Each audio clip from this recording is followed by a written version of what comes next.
Seguimos en la 96.1 Radio Atilra. Arrancamos el primer bloque, la primera entrevista de este glorioso regreso de nuestro programa a la 96.1, la radio de los trabajadores lecheros. Estamos en comunicación telefónica con Nora Beiras, directora de Página 12, periodista especializada en comunicación. Buenas noches. ¿Qué tal? Buenas noches, ¿cómo están? Bueno, en primer lugar, muy agradecidos de tenerla como invitada en nuestro primer programa después de la vuelta, después de toda esta pandemia y todo lo que hemos pasado. Y bueno, agradecerle por este espacio. No, a ustedes, gracias a ustedes por tenerme en cuenta. La llamamos para hablar de medios, específicamente, del área que usted más conoce y que más le gusta y a la cual le ha dedicado su vida. Queríamos arrancar esta entrevista preguntándole cómo ve el panorama de medios nacionales en este momento, en esta pandemia. ¿Cómo ve a los medios concentrados y cómo ve a los medios propios, a los medios, digamos, que no representan esa mirada tan, bueno, a mí se me sale la palabra oscura de las cosas?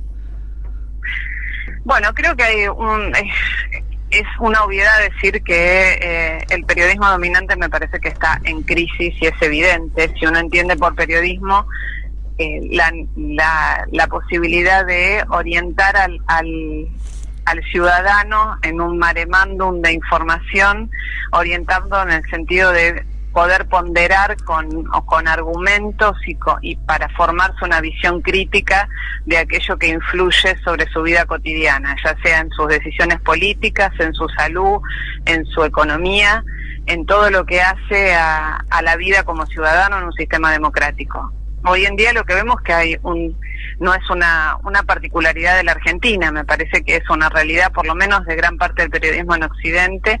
En la Argentina está exacerbado un poder concentrado de medios hegemónicos, no diría hegemónicos, concentrados, me parece más preciso, que tienen un discurso absolutamente opositor al gobierno nacional.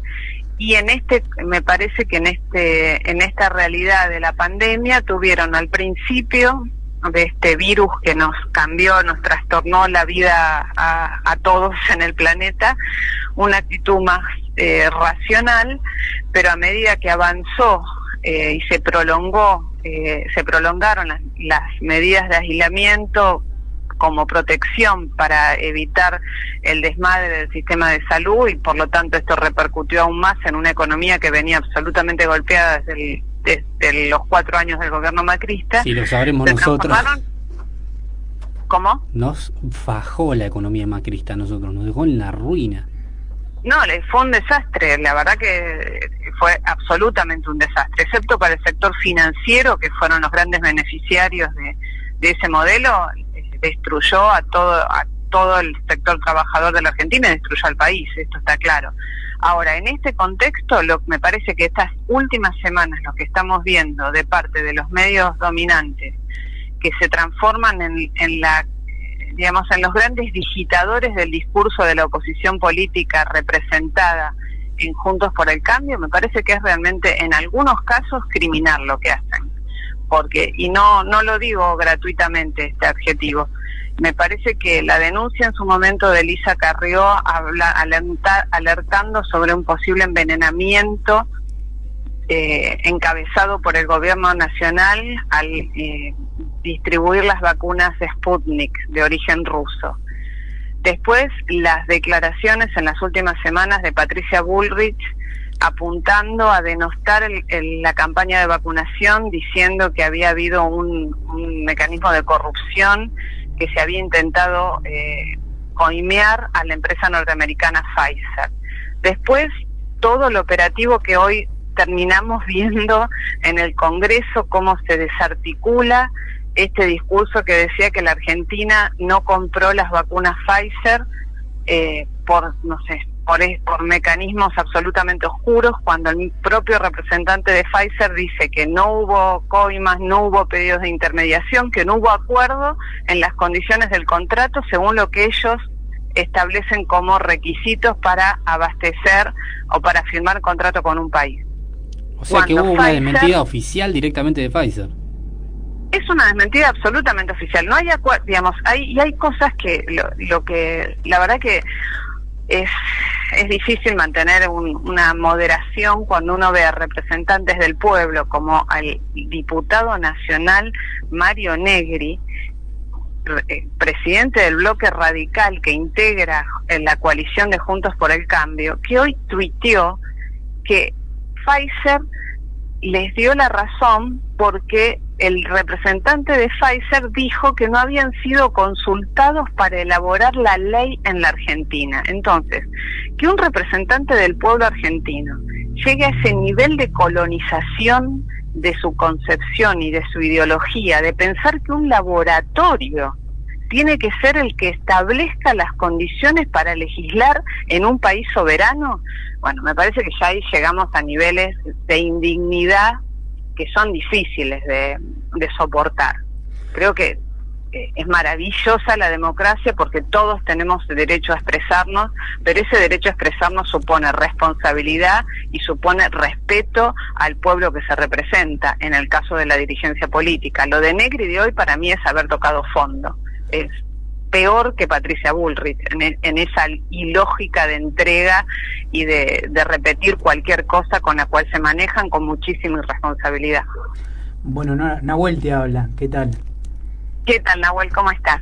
Yendo en sintonía con esto que vos remarcabas, ¿no? Que hablabas recién de la democracia, esto que pasa, ¿no? Las constantes mentiras y calumnias que las difamaciones a través de los medios hegemónicos, de los medios concentrados, pone sobre relieve la importancia de que para tener una mejor calidad democrática hay que avanzar en una ley de medios, en una ley que la tuvimos en su momento y que fue dada por tierra por el macrismo. Sí, me parece que lo que demostró toda la discusión de la ley de servicios de comunicación audiovisual, cuya constitucionalidad fue ratificada por la Corte Suprema de Justicia de la Nación, ¿no? Queda claro, después de 9 años de haber intentado ponerla en práctica, respetando todos los mecanismos de atraso, de cajoneo que emplearon los grupos dominantes para que no se aplicara esta ley, que en definitiva lo que establecía eran cuotas más racionales para competir en el mercado de la comunicación, concibiendo la comunicación como un derecho humano. Y es ahí donde hay un punto de absoluta diferencia entre la lógica neoliberal de lo que es la comunicación y la lógica mirada desde una visión que respete, que hace la defensa de los derechos humanos la piedra fundamental de un sistema democrático.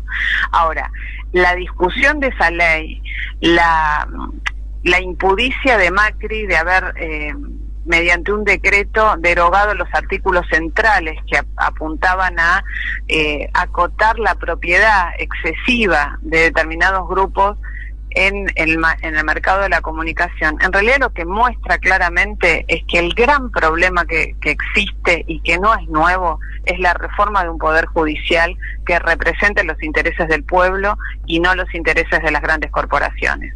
Cuando hoy tenemos como presidente de la Corte Suprema de Justicia de la Nación al doctor, que ahora no me va a salir el apellido, Rosenkrantz, así es, que era uno de los abogados principales del grupo Clarín, queda claro que no podemos hablar de justicia independiente. Entonces, estamos en problemas. Esa es la realidad, porque ese sistema judicial es el que legitima absolutamente las decisiones del establishment. Y es ahí donde es muy difícil modificar las cosas. Por eso es que cada logro que se alcanza es una epopeya mayor, teniendo en cuenta cuáles son los obstáculos que se presentan. Lo que pasa es que aún en ese damero tan condicionado han hecho tantas barbaridades que hay cosas que van cayendo por su propio peso. Hay cosas que creo que son decisiones que directamente son prácticamente decisiones que se hacen desde la fuerza de no poder ser atacado ese poder judicial, porque no tienen demasiado asidero jurídico muchas de las decisiones que toman. Bueno, hay causas que son, yo creo que en unos años ustedes son jóvenes y quizás lo puedan llegar a ver, pero la causa de que todo hace prever que va a caer por el nivel de incoherencia de su vigencia. La causa del memorándum de entendimiento con Irán, la verdad que es de ficción. Es una causa iniciada en su momento que fue desestimada por la justicia. Luego le iniciaron una causa paralela en la cual el juez Bonadío, que murió hace poco, llegó a acusar por traición a la patria a la expresidenta, al ex secretario legal y técnico de presidencia, a Zanini, quien estuvo detenido por esta causa. Y en realidad, si uno piensa qué es la causa del memorándum, es que la Argentina firmó un acuerdo con Irán para que los acusados de haber tenido participación en el atentado a la AMIA, según la justicia argentina, fueran interrogados en Irán. Irán no avaló este acuerdo firmado en su momento por los gobiernos de Cristina Kirchner y el gobierno iraní del momento. El Congreso argentino tampoco, la justicia argentina tampoco lo avaló. El Congreso lo avaló y la justicia lo consideró inconstitucional, con lo cual nunca entró en vigencia. Es decir, si hubiese existido un delito, es un delito que nunca se concretó. Entonces, la verdad que pensar que hay una causa judicial con el procesamiento de dirigentes de primera línea del anterior gobierno, cuando esta causa cobró impulso durante el gobierno de Macri, que sigue actualmente en pie, que recién ahora un fiscal dice, bueno, démosle la posibilidad, según el planteo que hizo la expresidenta, actual vicepresidenta Cristina Kirchner, de argumentar por qué esto no tiene sentido. Pero la causa sigue abierta. Digamos, está camino a un juicio oral. ¿Hola? Sí. Sí, estamos escuchando atentamente. Hay un ruido que está entrando un llamado. Discúlpenme. Entonces, es un delirio. La verdad que es un delirio. Pero bueno, es un delirio que distintas instancias judiciales lo avalaron. Y desde lo comunicacional, ¿cómo se combate esta avalancha de mentiras armadas, digamos, sobre una ficción? En este caso, la idea de que estaba en vigencia esa ley, por ejemplo. Sobre todo cuando se le sigue dando una millonada de plata en pauta publicitaria a los medios que construyen esta mentira. Bueno, es que es un tema muy complicado. La verdad que es muy complicado y creo que se necesita realmente mucha fuerza política y mucha decisión política para enfrentar a un grupo que cada vez se ha consolidado más en su poder. ¿Entendés? En acotar los alcances de porque me parece que acá nada, estamos hablando dentro del sistema capitalista, ¿no? Vamos a centrar cuáles son los límites de la cancha en el cual nos estamos manejando. Ahora, realmente el poder dominante es una deformación dentro de un sistema que se supone que en el cual tiene que haber competencia equilibrada, porque si no es el pez grande se come el pez chico y el pez chico no tiene más que dejarse comer. Entonces, esto es la deformación del sistema de comunicación en el que vivimos. Entonces, hasta que no se modifique eso, cambiar las reglas de juego es muy complicado. Y la verdad que es muy difícil. ¿Cómo se hace? Bueno, por suerte existimos muchos otros medios. En mi caso estoy desde hace 34 años y hace 3 años y pico al frente de la dirección periodística de Página 12, y bueno, nosotros mantenemos una línea que es absolutamente contrahegemónica en ese punto, y estamos orgullosos de eso, y me parece que hay muchos otros medios que no tienen por ahí el impacto, pero que sí han servido, y en esto sí ha sido muy positivo la discusión en torno a la Ley de Servicios de Comunicación Audiovisual, es de poner sobre la mesa cuáles son los intereses en juego que representan los medios de comunicación. Entonces, también hay una responsabilidad ciudadana, ¿no? Perdón. No, le decía que esa fue creo que una de las grandes victorias después de la década del 90, volver a poner sobre la escena de la comunicación el tema de los intereses, el que habla, la línea editorial, ¿a qué representa? Exactamente, digamos, pero la línea editorial, me parece que eso es válido. En un sistema democrático, las distintas líneas editoriales es lógico porque no pensamos todos lo mismo. El problema que se está viviendo hoy es que hay una distorsión de los hechos en función de intereses corporativos. No le importa lo que sucede, sino lo que cada uno quiera decir. Y con eso van modelando un sentido común que hace que determinados grupos de personas confirmen prejuicios que no tienen nada que ver con la realidad, pero los repiten y los aceptan y los siguen repitiendo, por más que no sea verdad. Entonces, viste, después el operativo, si uno mira lo que pasó con la vacuna rusa, de origen ruso, digamos, hubo gente que no se vacunó, sí, porque pensaba que lo iban a envenenar. Familiares cercanos. Entonces, sí, me ha pasado. Bueno, ¿viste? Entonces vos decís, bueno, esto es un daño objetivo, cuando estamos hablando de uno de los laboratorios más prestigiosos del mundo, Gamaleya, ¿entendés? Que con premios Nobel que han transformado la historia de la ciencia en el siglo XX. ¿Cómo puede ser tan obtuso? Y hablan de la Unión Soviética. Sí. En el 89 cayó, sí, el muro de Berlín. ¿Hace cuántos años ya? Dos décadas y un par de años. Por eso, entonces vos decís, ¿cómo puede ser que esto suceda? Pero te dicen barbaridades.